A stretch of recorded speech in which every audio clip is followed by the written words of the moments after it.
Hello, Jessica Frost-Ballas here, and welcome back to my YouTube channel. Today I'm creating a card for those tough times in our lives using the adorable new Critters in the Desert stamp set. So let's get started. First, I stamp a bunch of images from Critters in the Desert onto white cardstock with Copic-friendly black ink. I color my fennec fox with E31, 33, 35, and 37. I also use light shades of red for his ears. You'll notice that I have my markers uncapped on both ends frequently throughout my coloring. I recently traveled with my markers and they're still reacclimating to the change in pressure, so uncapping both usually saves me from having my markers leak. You'll notice about halfway through the coloring that my G28 marker leaked all over my fingers at some point. Generally, you shouldn't have to uncap both ends when coloring.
I color my cacti with G20, G82, YG63, YG67, and G28.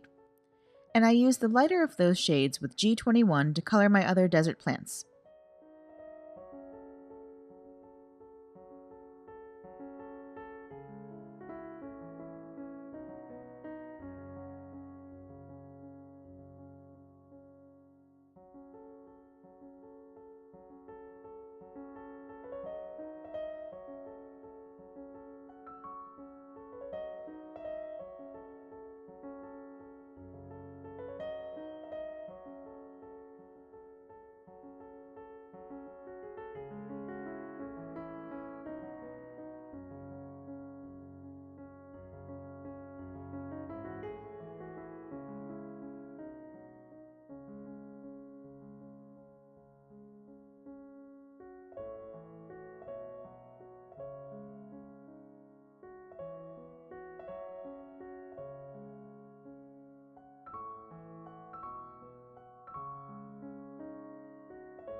I use toner grays for the rock and V12, 15, and 17 for some of the plant tips and flowers, and R81, 83, 85, and 39 for the others.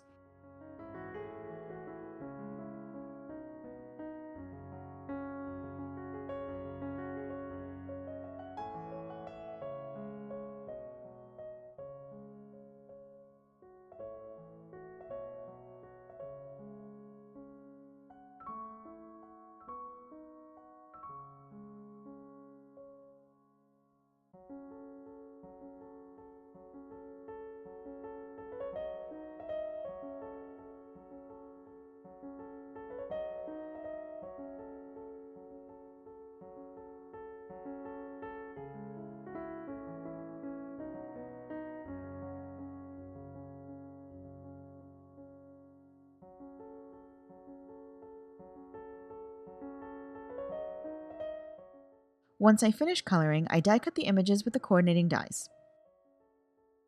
Next, I die cut the Desert Canyon backdrop die from white and speckled eggshell cardstock. I use the white for my sky. I blend Tattered Rose, Abandoned Coral, and Sealess Preserves Distress Oxide inks to create my sunset. I blend back and forth between the colors until I have a smooth transition.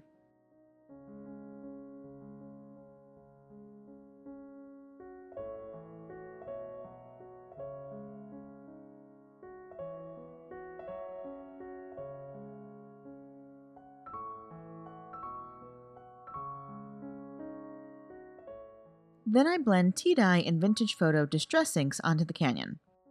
I use distress inks and not oxide inks because I want to add some coloring with Copic markers later, and it's best to not use Copics over distress oxide inks. I kept this blending a little patchier so that it would have more of a sandy desert feel. Using a blending brush instead of a blending tool and less ink on the brush helped to make it a little bit rougher looking.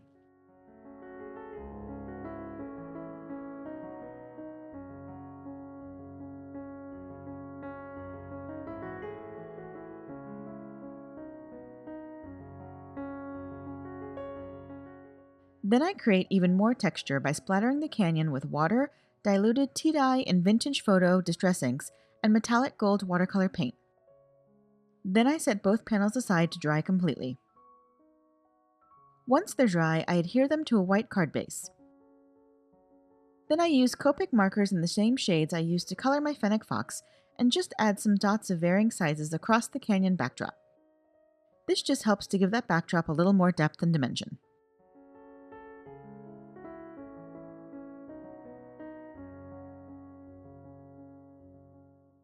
Then I arrange all of my colored images on the panel.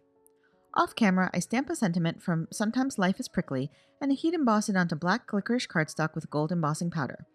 I thought that sentiment would work perfectly with my cactus card. Then I use a mix of glue, A2G adhesive, and foam mounting tape to adhere all of the images. I had a few images left over, so I added them inside the card to carry the theme through.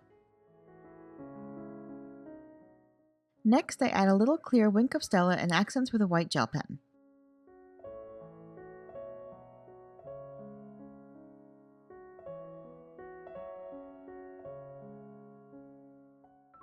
I thought I was done at that point, but I decided I really didn't like how the top of the sky looked, so I ended up die cutting a black frame from the stitched rectangle frame set and adhered it to my card panel. I like that it frames the scene and that some of my images can rest on top of the frame. And that's it. You can find more information on the products I used in the YouTube description below or over on my blog. If you liked this video, please give it a thumbs up, and I'd love for you to subscribe to my channel. If you do subscribe, make sure you click the bell so you're notified the next time I post. Here are a few more videos you might be interested in, and until next time, have an amazing day and happy crafting. Bye!